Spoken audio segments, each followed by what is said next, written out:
حضرت حنظلہ بڑے جلیل القدر صحابی ہیں، ایک مرتبہ گھر سے نکلے بڑے پریشان، کہنے لگے نافق حنظلہ، حنظلہ تو منافق ہو گیا۔ دوسرے صحابی ملے حضرت صدیق اکبر، حنظلہ سبحان اللہ عجیب باتیں کیا کہہ رہے ہو؟ کہا کہ جی منافق وہی ہوتا ہے نا جو ظاہر میں کچھ اور ہو اور اندر کچھ اور کفر چھپائے ہوئے ہو، ظاہر میں اسلام اندر میں کفر، منافق اسی کو کہتے ہیں۔ کہنے لگے صدیق جب ہم آقا کی مجلس کے اندر بیٹھتے ہیں تو جنت اور جہنم گویا کہ ہمارے سامنے ہیں، بالکل ہمیں دنیا کی طرف رغبت ہی نہیں ہوتی، سارا شوق اور ساری رغبت ہماری آخرت کی طرف ہوتی ہے، ہمارا ایمان بہت بلند ہو جاتا ہے، اور جب آقا کی مجلس سے اٹھ کے آتے ہیں پھر وہی دنیا میں لگ جاتے ہیں، کسی کو کھیتی باڑی کا خیال، کسی کو بیوی بچوں کا خیال، دنیا کی فکر۔ آقا کے سامنے کچھ اور کیفیت، بعد میں کچھ اور کیفیت، کہیں ہم منافق تو نہیں ہو گئے، فکر پیدا ہو رہا ہے۔ صحابی رسول کو تو فکر ہو، مجھے اور آپ کو فکر نہ ہو کہ میرے ایمان کی کیا کیفیت ہے، تو افسوس کی بات ہے نہیں ہے۔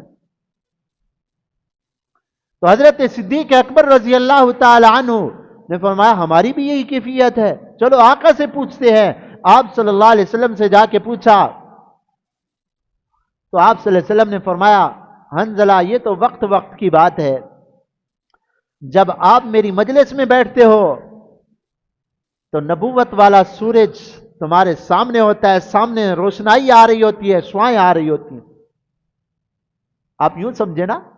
یہ باہر صحن میں سورج کی روشنی براہ راست آ رہی ہے، وہاں شیشے کو رکھ دے تو کیسے لائٹیں نکلیں گی شیشے سے بھی، براہ راست نبوت کی جو شعائیں تھیں اور آپ صلی اللہ علیہ وسلم کی جو برکات تھیں جب آقا کی مجلس میں ہوتے تھے تو براہ راست صحابہ اکرام کے سینوں میں منتقل ہو رہی ہوتی تھی، وہاں ایمان کی کیفیت بلند ترین سطح کے اوپر پہنچ جاتی۔ جب صحابہ اکرام آقا کی مجلس سے چلے جاتے، آپ شیشے کو باہر صحن سے پھر اندر لے آؤ،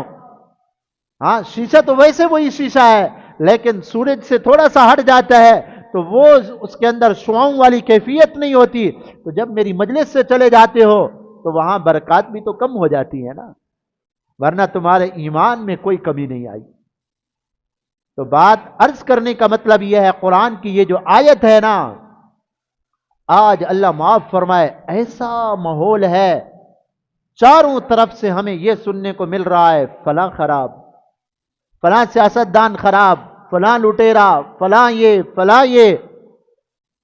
کبھی میرے بھائی یہ بھی کہا کہ میں کیسا ہوں، ہم بھی تو نہیں رکتے نا۔